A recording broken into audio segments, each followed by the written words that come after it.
To be honest, where I knew there were plenty of logs, and I thought I might be struggling actually to find a few fungi to photograph, but it looks like I've kind of hit the mother lode. I've never seen so many mushrooms and toadstools and fungi. They're just all over the place. I'm a bit spoilt for choice really, to be honest. I'll just I mean, look at these.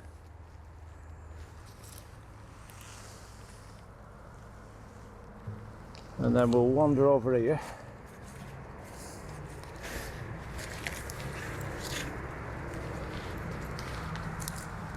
You see all them. And then we've got like the bracket fungus down here. With all them to go at. And then if we walk down here, flipping heck. It's incredible. On this particular wow, look at all them. So they're unusual, them with like a frilly edge to them. I think they're probably going off a bit now. They're not the newest them, but like I said, we're definitely not short of subjects to photograph. So what we'll do, we'll get the mat down, and then I'm just going to show you what I brought with me. Oh, there's another load there. Right, I'll show you what I brought out in my bag, and we'll have to decide which ones to have a do at photographing. And yeah, right, my head's all over the place now. So yeah, let's have a look what's in the bag. Okay, right, so what we got, well, I keep going on about this thing here, but they're just dead useful. That's the Linux photography mat. So especially when you're doing this kind of stuff, you're going to be down on the deck and it's grotty, it's proper muddy, and you know, you've all the leaf litter and that. So the photo mat, fantastic. You can just lob it down, and then all your stuff, you know, you can keep it. In fact, I'll put it down now and just show you. So it just rolls up. It's got a waterproof backing on it. There you go. Then I can stick my bag on there. I can kneel on it, and everything's dry. So we're out with the big camera bag. You could probably travel a bit lighter, but you know, there's a few. I've got my vlogging stuff in here as well, so let's have a look. Tripod wise, so it's not a discipline where you're going to be doing handheld. I mean, you can initially, you know, when you're trying to find a composition, you know, have a mooch around, get your camera and have a look around, move around all the different angles, find your composition. Once you're happy that, you know, that's the angle that you're going to go in from, get your tripod out. So this is my little Novo carbon fibre tripod. I've taken the center column out, okay, so that I can drop it right down. These legs will go practically horizontal, so I can get right down low if I need to do. I put the ball head on, all right, gives me that massive range of movement. I can even, you know, knock it down sideways as well if I want to shoot portrait mode. So that's my tripod we've got. I've also got the little Novo tripod, and I'll show you what I'm going to use that for after. Lens wise, now I've only just got this one. It's a TOKINA 100mm F2.8. Now I looked at Nikon and Sigma, but people were making a lot of noises about this lens, and apparently for the money it's supposed to be fantastic. It's a cracking lens.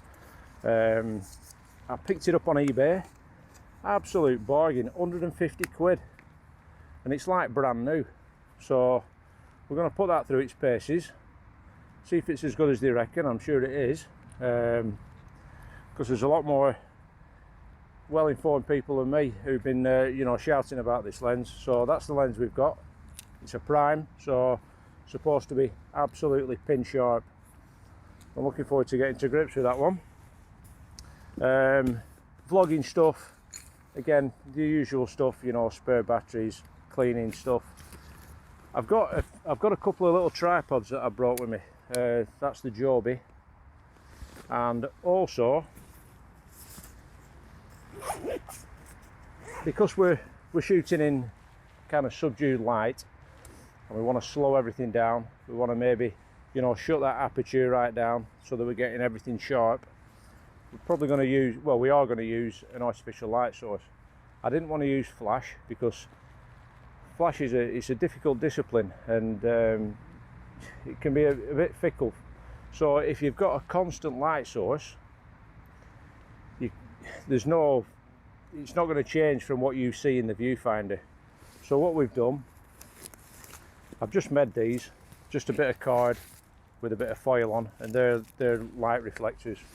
So I've got two different sizes, just a small one there, because a lot of fungi pictures that I've seen, they've been lit from underneath, where it highlights all the gills and the filaments, and it's just a nicer light source. So what I've done, we've got in our little vlogging setup, I've got a little LED panel made by a company called EARDLEY, and I use this for when I'm vlogging as a light source, you know, especially for in the hide. And that's all it is. It's a little rechargeable LED.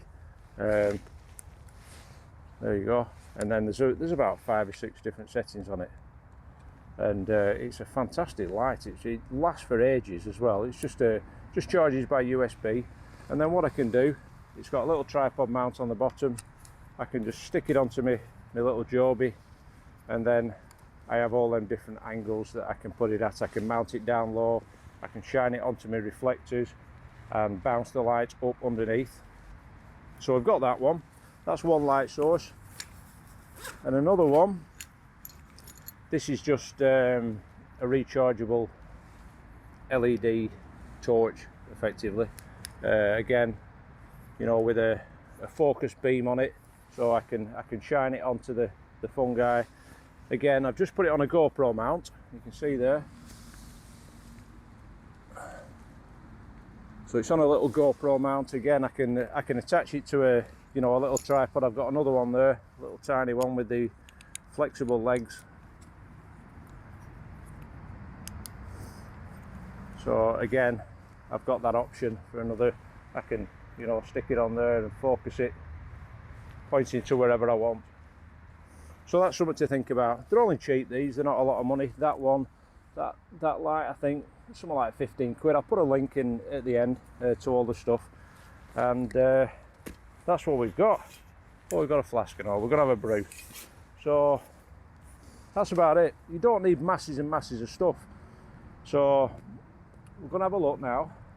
I like the look of these tall toadstools.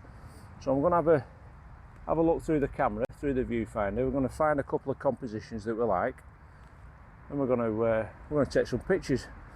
All right.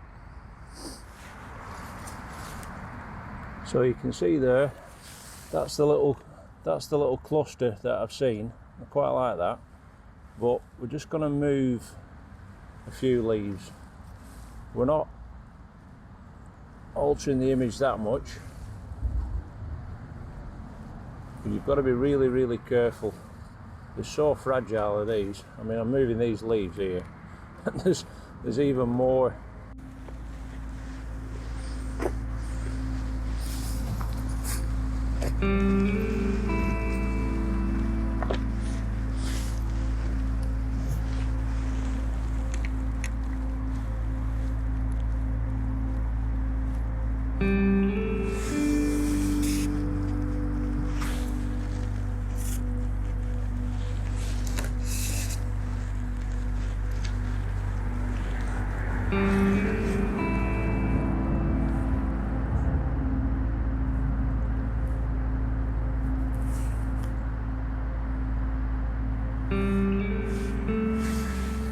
So on this particular image, what I want to do, I don't want to really shallow depth of field. So I've just tried it on F3. I'm gonna you know, take it down to about F8, F11. That means I'm obviously, you know, shutting the aperture down. So I'm gonna add that artificial light source.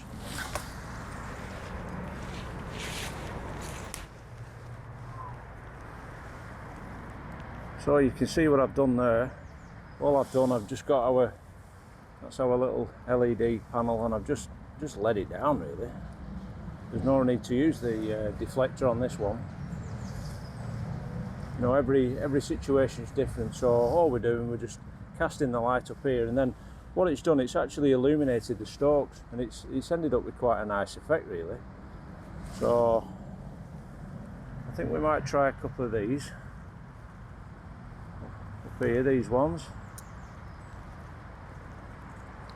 Yeah, I'm spoilt for choice really, that's the problem today. It's not like I've only got a couple of subjects to photograph. To be honest, I don't know where to look, there's that many, so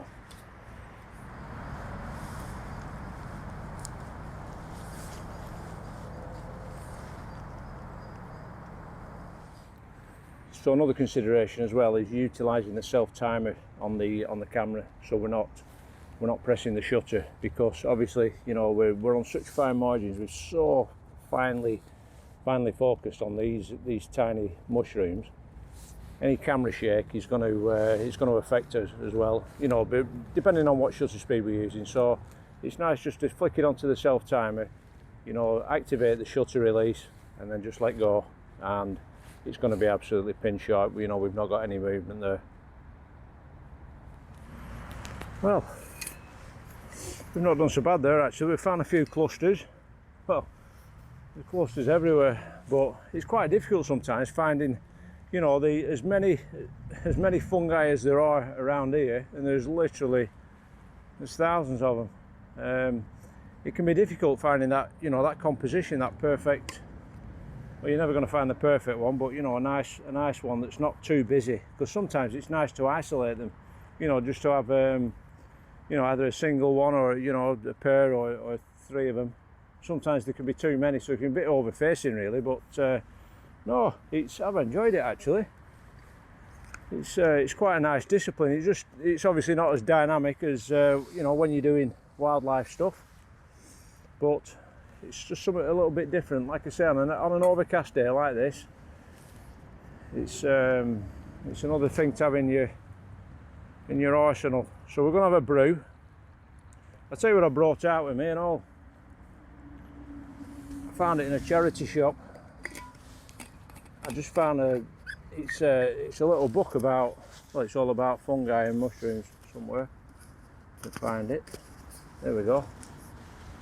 Look at that. £1 bargain. Mushrooms and toadstools. There's a lot of people, I mean, they're into the bushcraft and they're into foraging, but little Jay just landed there. Yeah, anyone that's into foraging, it's a dead cert. You need to know what you're doing. I mean, I wouldn't advocate picking mushrooms and, you know, and eating them unless you really know what you're talking about. But yeah, so something like this, and it's nice to know what you're actually taking pictures of, isn't it? You know, if you do end up really getting into it, you know, you want to be able to put a title on your photos, don't you? So yeah, get yourself a little guidebook. That's the old fly agaric, the fairy tale mushroom. That's the one everyone knows, with the you know, the red skin and the white spots. They're prolific around birch trees apparently. But someone told me actually that there's quite a rare mushroom around here, and I'm gonna have a look for it actually. I think there's a good chance we might find it. So let's have a look.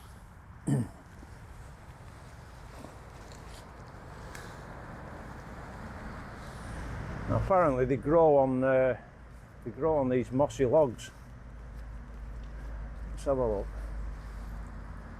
Oh, I think I've there we go, that's it. Now I've had a look in my book and it's called the biggest figures. Oh, let's just pull, oh, look at that. Oh, a little cluster of 3 of them. Now, like I said, I don't recommend this, but I'm pretty sure that they're safe to eat these, so. Oh, aye. We'll have some of that.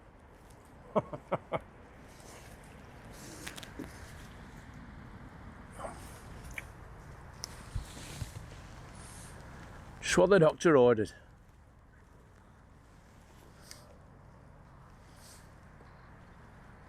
What are the chances of that?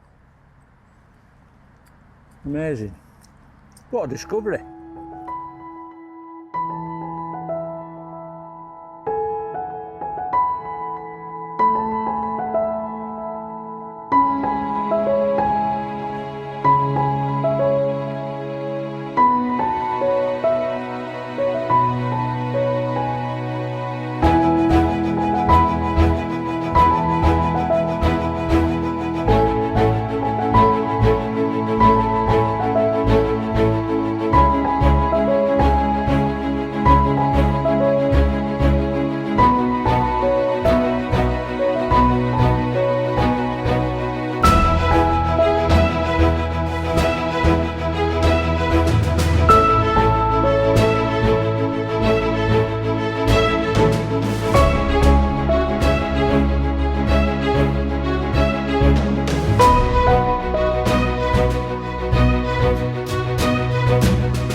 Right, we've got a few pictures out of that one.